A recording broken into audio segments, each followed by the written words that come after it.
আসসালামু আলাইকুম। আজ আমি এই ড্রামার এপিসোড 17, 18, 19 এক্সপ্লেন করব। তো চলুন আজকের এপিসোড শুরু করা যাক।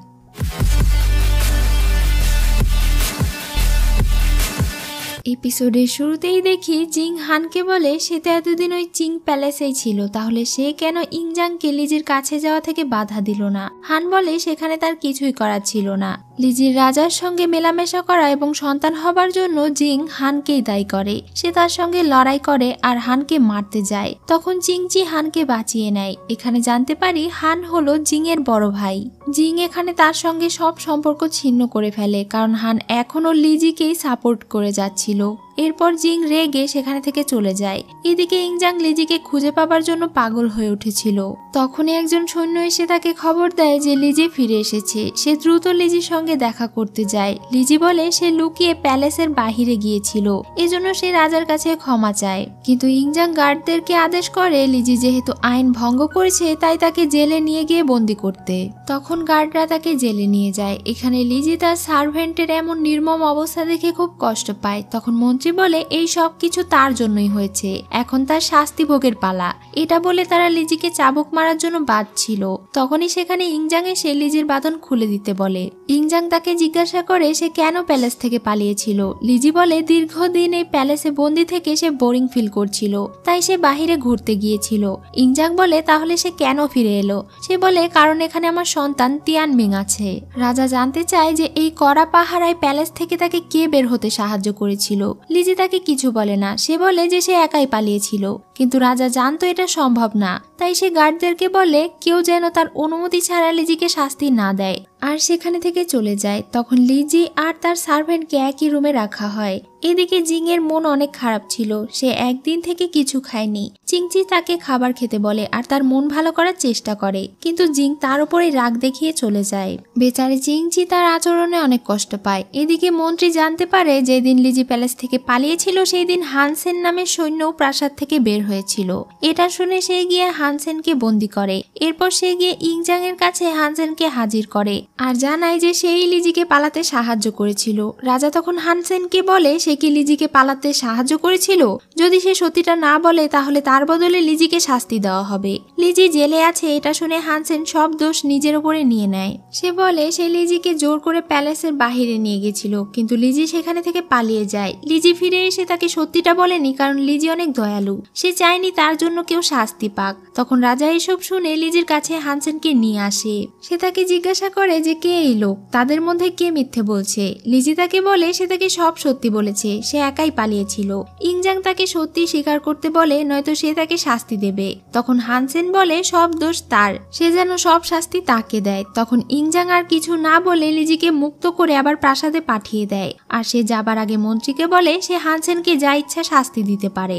এখন তারা হানসেনকে অনেক টর্চার করে। মন্ত্রী তাকে বলে যে তার সঙ্গে লিজির অবৈধ সম্পর্ক আছে কিনা। এটা শুনে সে তার মুখে থুথু দেয়। তখন মন্ত্রী রেগে তাকে আরো মারধর করতে থাকে। এদিকে লিজি তার সার্ভেন্টকে রিকোয়েস্ট করে সে যেন তাকে ঘর থেকে বের হতে সাহায্য করে। সে হানসেনকে দেখতে জেলে যাবে। সার্ভেন্ট প্রথমে ভয় পাচ্ছিল। লিজি বলে সে তাকে প্রোটেক্ট করবে, তার কিছু হবে না। তখন সে রাজি হয়। এরপর লিজি তার সার্ভেন্টের পোশাক পরে বাহিরে বেরিয়ে যায়। এদিকে মন্ত্রী রাজাকে বলে সে হানসেনকে এত মারধর করার পরেও হানসেন তার মুখ খোলেনি, সে শুধু লিজিকে নির্দোষ বলছে। যদি হানসেন এতটা খারাপ লোক হতো তাহলে সে লিজিকে নিজের প্রাণ দিয়ে কেন বাঁচাচ্ছে। আর তারা 4-5 দিন বাহিরে সময় কাটিয়ে ফিরে এলো, তাদের মধ্যে কি সম্পর্ক। এসব শুনে তো রাজার মাথা এমনিতেই গরম হয়ে যায়। এমন সময় সার্ভেন্ট এসে ইংজাংকে বলে যে সে একটু আগে মিসেস লিজিকে হানসেনের সাথে দেখা করতে যেতে দেখেছে। এদিকে লিজি গিয়ে হানসেনের সঙ্গে দেখা করে। হানসেনের এমন অবস্থা দেখে লিজি কান্না শুরু করে দেয়। তখনই সেখানে ইংজাং চলে আসে। সে হানসেনকে এখানেই মেরে ফেলার হুকুম দেয়। তখন লিজি তাকে বলে দেয় যে হানসেন হলো তার সিনিয়র, তারা দুজনে একসাথে 10 বছর একই কুম্ফু প্র্যাকটিস করেছে। সে তার ভাইয়ের মতো, আর সে হানসেনের সঙ্গে পালিয়ে নিজের পরিবারের সঙ্গে দেখা করতে গিয়েছিল।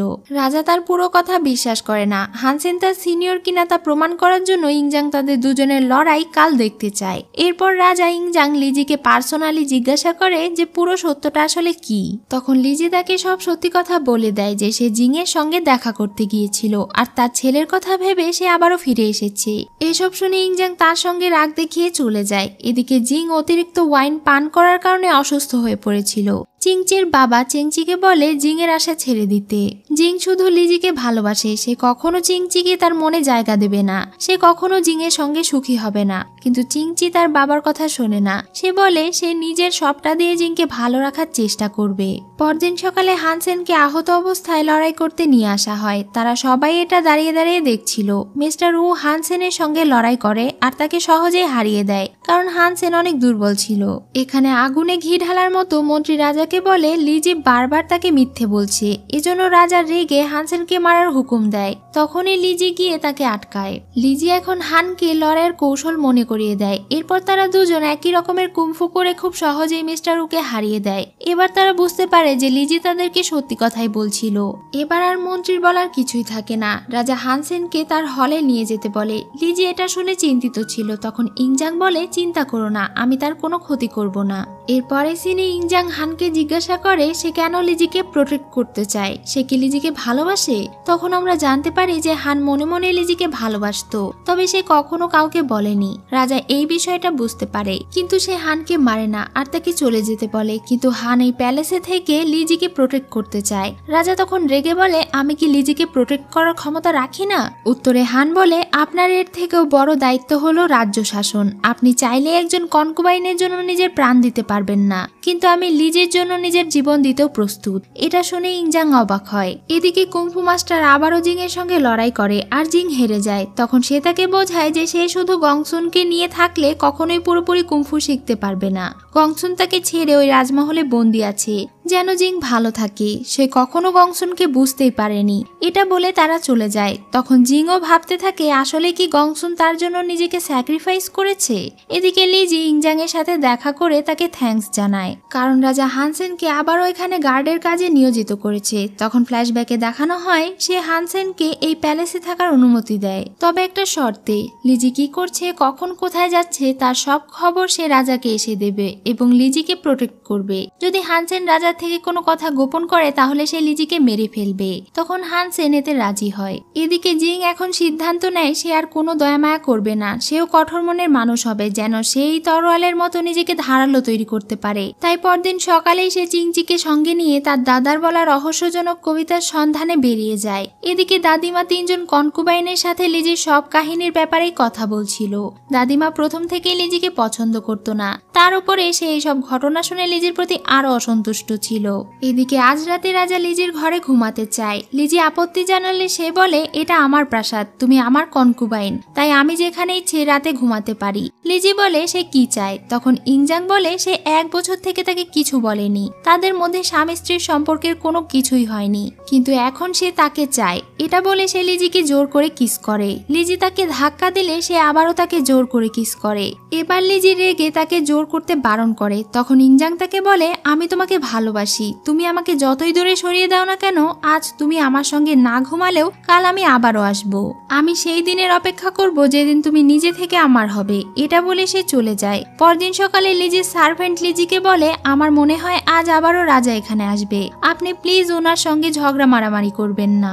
লিজি বলে ঠিক আছে। রাতে সত্যি সত্যি আবারও ইংজাং লিজির ঘরে আসে। এবার লিজি তার হাতে কাটা কম্পাস লুকিয়ে রাজার কাছে যায়। ইংজাং বলে, আজ তোমাকে অনেক সুন্দর দেখাচ্ছে, আমি জানি তুমি আমার হবে না, তুমি প্রথমে আমাকে মেরে নিজে আত্মহত্যা করার চিন্তা করছো, তাহলে তিয়ানমিং এর কি হবে? এটা বলে সে লিজির হাত থেকে কম্পাস নিয়ে বলে সে তিয়ানমিংকে প্যালেসের বাহিরে পাঠিয়ে দিয়েছে।